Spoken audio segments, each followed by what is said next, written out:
Hi, my name is Johnny Sparks, and for this presentation, I've chosen to do the topic over child sexual offenders and the grooming tactics they use on children. In recent years, there has been a lot of controversy over the lack of definition for the term grooming. So, for the use of this presentation, I have chosen to use the definition proposed by Winters and Jeglick in their 2016 study titled I Knew It All Along: The Sexual Grooming Behaviors of Child Molesters and the Hindsight Bias. This definition says a process by which a person prepares a child, significant adults, and the environment for the abuse of a child. Specific goals include gaining access to the child, gaining the child's compliance, and maintaining the child's secrecy to avoid disclosure. This process serves to strengthen the offender's abusive pattern as it may be used as a means of justifying or denying their actions. I had chosen this definition because it says something very important. It says that not only can a victim or a child be subject to these grooming tactics, but so can the parents, siblings, and any adult that has relationships to that child. So I'm going to go over really quickly about the different types of offenders. The first two categories are the intrafamilial and extrafamilial offenders. The intrafamilial offenders are those that are related to the victim and specifically live within the same household. On the opposite side, extrafamilial offenders are those that are not related to the victim. So they can include anyone from strangers to school teachers, daycare workers, and even coaches. The next two categories are situational and preferential. These two types of sexual offenders fall on a spectrum. So situational on one side, preferential on the other. Situational offenders are not necessarily sexually attracted to children, but are rather very opportunistic and impulsive. So their offenses on children can be spontaneous or planned, but are definitely not sexually motivated. On contrast, preferential sex offenders are sexually attracted to children, and these tend to be the classic child molesters. They are very strategic with how they choose their victims and are more likely to use the grooming tactics that we'll talk about in a second. So the grooming tactics, there are a lot of different grooming tactics that are used, but for the use of this presentation, I've chosen to use the ones that have been proposed by Winters and Jeglick in their 2017 study. And these are selecting the victim, gaining access, trust development, and desensitizing to touch. So victim selection is the first one that was proposed by Winters and Jeglick. Their 2017 study is titled Stages of Sexual Grooming, Recognizing Potentially Predatory Behaviors of Child Molesters. So this is always the most strategic and well-planned stage of all the tactics. And a child sexual offender can choose their victims based on a plethora of different factors, but the most common ones are the attractiveness of the victim, how easy they are to access, and how vulnerable they are. So they tend to choose the most vulnerable victims, which are the ones from low-income families, those with two working parents, and those that are abused and neglected in their household. So after a child sexual offender chooses their victims, they will gain access to them. So this is done by isolating the child from their friends and family and making it to where the only person they can talk to and trust is the child sexual offender. And they do this by gaining a lot of access to children by working in fields with that child access. So it can include daycare workers, teachers, and coaches.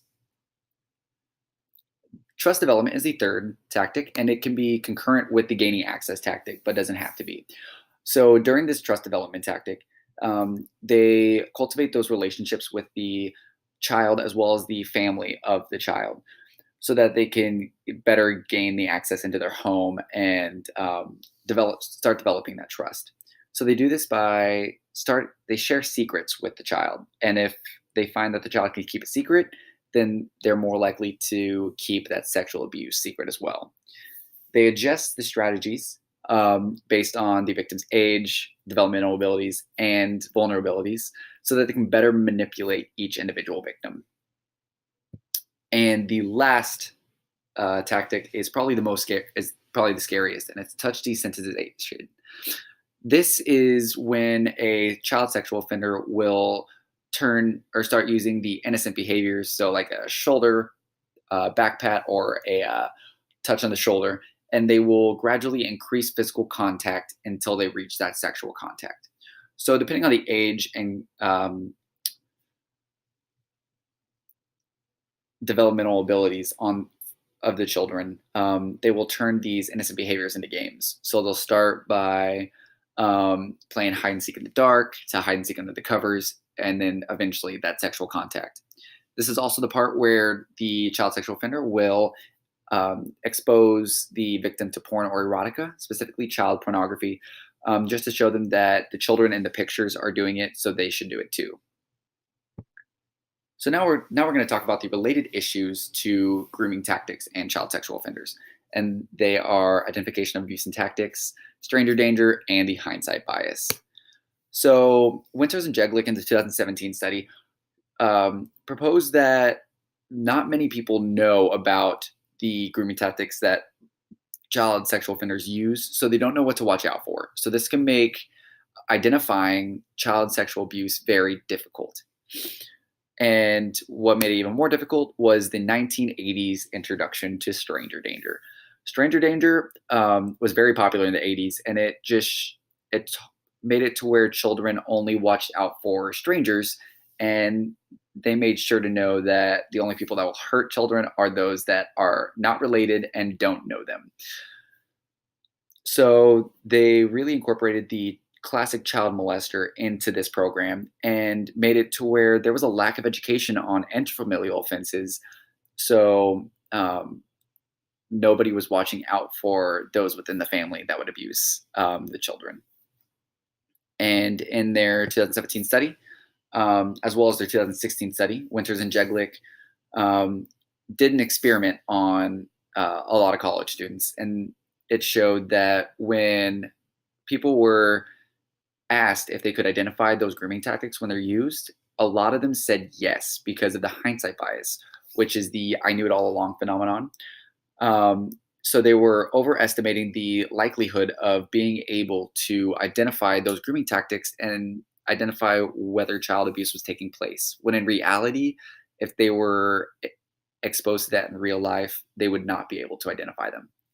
And this came with a lot of guilt and shame to those children and family, or those children who were sexually abused by intrafamilial offenders because they did everything right. They made sure not to get in cars with strangers. They made sure not to talk to strangers, but they were still sexually abused. So we have a couple solutions that were proposed. One is school-based prevention programs. The other is sexual abuse education. So school-based prevention programs, there's a lot of them going on that show children this is what to watch out for so you don't get hurt. Oldfield, Hayes, and Meagle in their 1996 study, Evaluation of the Effectiveness of the Project Trust, an elementary school-based victimization prevention strategy, put together a list of the most effective topics that school-based prevention programs used that got to children the best. So they are recognizing sexual abuse, good touch, bad touch, good secrets versus bad secrets, how to confide in trusted adults, how to say no to unwanted advances, and how to report abuse when it happens.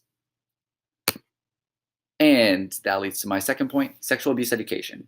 So we need to better educate parents and teachers on the issues of child sexual grooming. So what to watch out for, the predatory behaviors associated with it. And to do this, we can make pamphlets or websites that are geared towards this audience so they can pay extra close attention to the potential predators that may be victimizing their children. And Winters and Jeglick also talked about this kind of education in their 2016 study.